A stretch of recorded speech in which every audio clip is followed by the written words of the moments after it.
Hey, it's Beck coming to you from the Rolfing headquarters. This week's video, as promised, is a continuation on foam rolling. So all of you endurance athletes out there, or you weekend warriors, this is just one more thing for you to do to step up your game.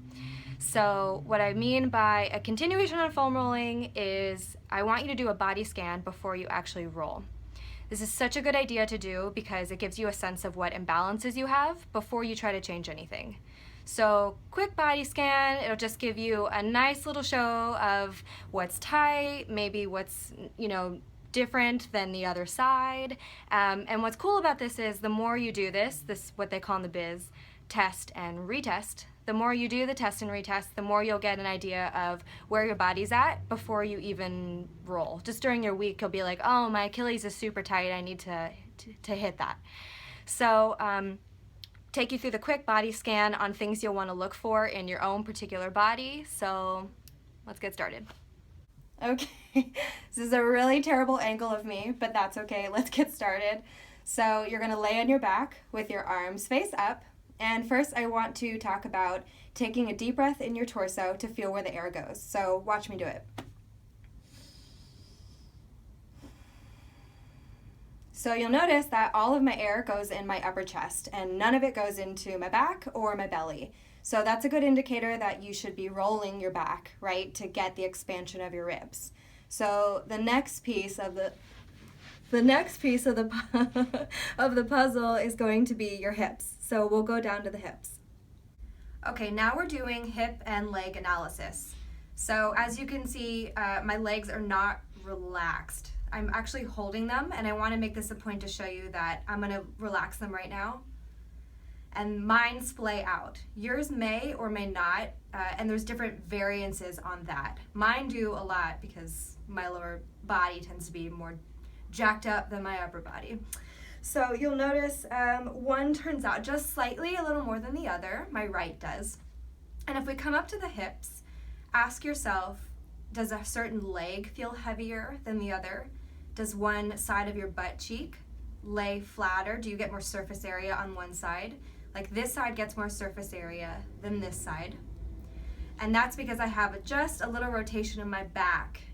So if you'll see, there'll be one side a little higher. And a good test to see if you do have a twist in your back is you're gonna pull up both legs.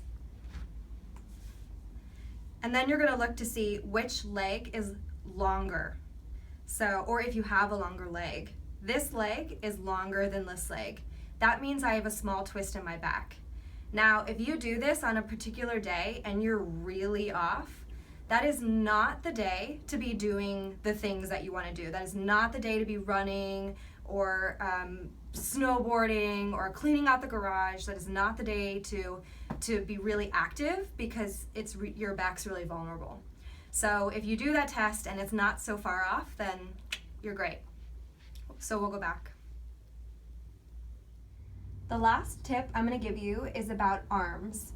So you want to feel how connected your arms are to your torso. So the test for this is you're going to extend your arm out and you're going to place your palms face up.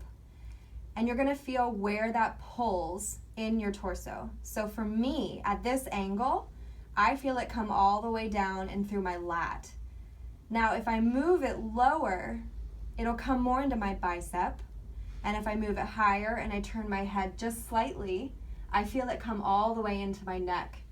So that lets me know that my arms are unfortunately very connected into my torso, so much so that they have an issue with when my body rotates, my arm doesn't like the rotation. So this is a good example of me needing to roll my upper back, my chest, to get a loosening of the two. And this is a good test for you to do at home. So just move the arm around, feel where it's connected. Maybe it runs through your neck, maybe it runs all the way down to your back. But just get a sense of where it's pulling. Okay, that's it. That completes the basic series for the body analysis. And if you want the full version, you can go to my Facebook page. That's at Body Working with Becca, and you can click the email sign up link, and I'll send you a full version with extra goodies for a more detailed version of body analysis. And until then,